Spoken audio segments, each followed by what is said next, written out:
The West Philippine Sea Newsletter, Volume 2. Philippine Reaction to Chinese Arrest Threats and Fishing Bans. This past week in the West Philippine Seas did not experience any clashes, but there was still drama as the Philippines and China continued to make accusations against each other. China continues its imperious activities in the South China Sea as it declares a fishing ban in the entire region until September. The Philippines is lobbying international opinion over the Chinese threat to arrest all foreigners that violate its sovereignty over their dubious claims in the region. It is also worth noting that the Philippine strategy towards China is part of a strategic policy document that has set forth a roadmap of how to manage the Chinese actions in the West Philippine Sea. This week's West Philippine Sea newsletter will review these points. This week, China announced that it was imposing a 4-month fishing ban in the South China Sea. This is a repeat ban that China has announced every year since 1999. China unilaterally declared the fishing ban without consulting any of the countries that have exclusive economic zones in the South China Sea. International courts twice rejected China's flimsy historic claim to the entire maritime region in 2016, but China has ignored these rulings. The Chinese People's Daily newspaper states that the ban is to promote sustainable fisheries and marine ecology, which is most likely true, but they do not have the international authority to make a sweeping decision in the entire South China Sea. This decision is based on a long-standing international law of the sea's guidance.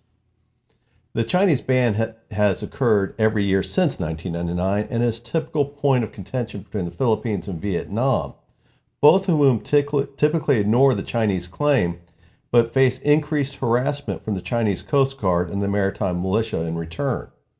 The Philippine Department of Foreign Affairs issued a statement to China requesting them to, quote, cease and desist from the conduct of illegal actions that violate the Philippines' sovereignty, end quote, and cited the 2016 binding international agreement that ruled against China's claims. According to Philippine President Ferdinand Marcos, the Philippines is not opposed to a moratorium to protect fisheries from overfishing, but China has no authority to create a moratorium in the West Philippine Sea and its exclusive economic zone. China's decision violates Philippine sovereignty, and the 2016 arbitral decision, which is ruled in favor of the Philippines and against China's expansive claims. The purpose of the bringing up the ruling is not to change the Chinese position, but it is part of the Philippines' ongoing campaign to highlight China's unreasonable and lawless position. Another concern that has arisen to China's announcement that it is closing the South China Sea for fishing, with the Chinese Coast Guard enforcing the ban. In response to the Philippine NGO Atenito, who slipped past a gathering cordon of Chinese Navy, Coast Guard, and maritime militia at the Scarborough Shoal to supply Philippine fishermen, China issued a decree that it would enforce a 2021 trespassing law for the South China Sea.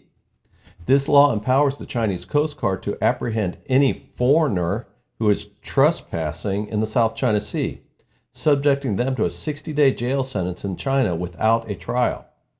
The Chinese Foreign Ministry announced that this law will go into effect on June 15, 2024. So the ban on fishing and the announcement of arrest coincide with each other, increasing the potential for clashes. When the Chinese closed the South China Sea to fishing, it was common for the Philippine and Vietnamese fishermen to ignore ignore the Chinese order to stop fishing. The Chinese harass the fishermen in the decree zone, but they do not arrest them.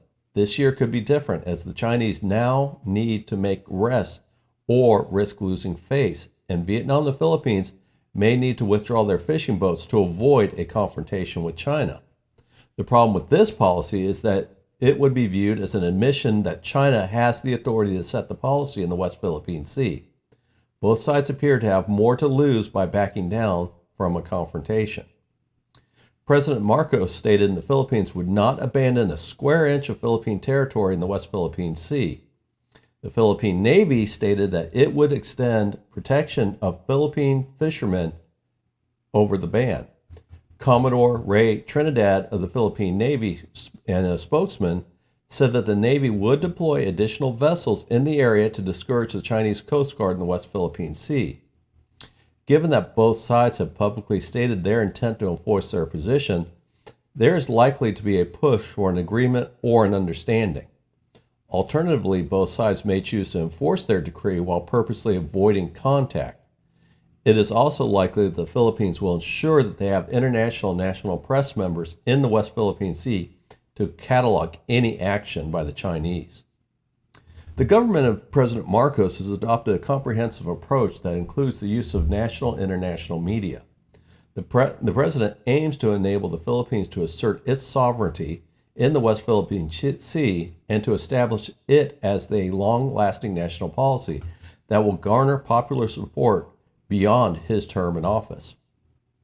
Maintaining consistency is crucial as the Chinese aim to take advantage of any discrepancies, similar to how they have complicated the current disputes by pressuring President Marcos to adhere to gentlemen agreements that were established by President Duterte's previous administration.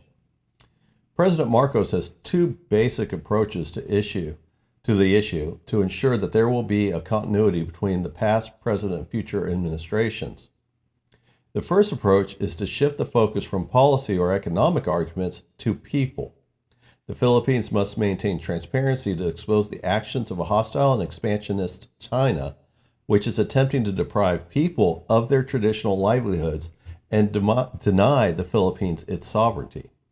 The concept involves presenting this issue as something that the Philippine citizens can internalize and take personally as they witness what China is doing to their nation. This approach will be more enduring and profound than arguing to its citizens about the inner workings of an arbitrary ruling from 2016, which China continues to ignore anyway. The second goal is to show the world that the Philippines is committed to supporting and contributing to a rule-based model of freedom of the seas, as well as the internationally recognized definition of territorial waters and exclusive economic zones. This means that the Philippines is bringing together like-minded countries that, even if they do not oppose China, support an internationally recognized rule of the sea and sea freedom. This would also include traditional allies such as the United States and Japan, as well as non-traditional allies such as India and Vietnam. This approach also necessitates the improvement in its maritime defense capabilities so that it is an active partner with allies that it gathers for its cause. The second approach, the Philippines want to communicate to China that its sole purpose is to promote international law in the West Philippine Sea, such as freedom of navigation and economic sovereignty over its exclusive economic zone. The Philippines must demonstrate that it is not interested in the Taiwan affair. It will not increase the number of bases available for the United States to use in the Philippines. It will not seek reciprocal actions against China, which means it will not use water cannons or ramming against Chinese ships. And finally, it wants to negotiate to resolve the dispute with China. These points demonstrate that they do not want to antagonize China, but rather expect China to recognize its sovereign rights in the West Philippine Sea and not escalate the situation.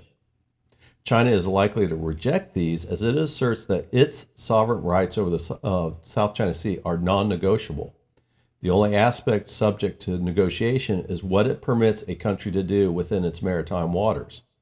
China also insists on excluding foreign elements from the South China Sea dispute, thereby requiring Philippines to renounce its partnership arrangements with both traditional and non-traditional allies regarding the disputed waterway. In their statements to China, and the Philippines have already demonstrated a willingness to compromise and engage in negotiations, a contrast to China's steadfast refusal to make any concessions beyond imposing terms on the region's smaller powers. The disparity between the two approaches to resolving the issue highlights China's unreasonable power and unlawful actions, in stark contrast to the Philippines' unwavering commitment to pursue a fair resolution. It is also prepared to publicize China's actions against civilians, turning them into a national pride issue that will sustain public support and elevate their sovereignty in the West China Sea or West Philippine Sea.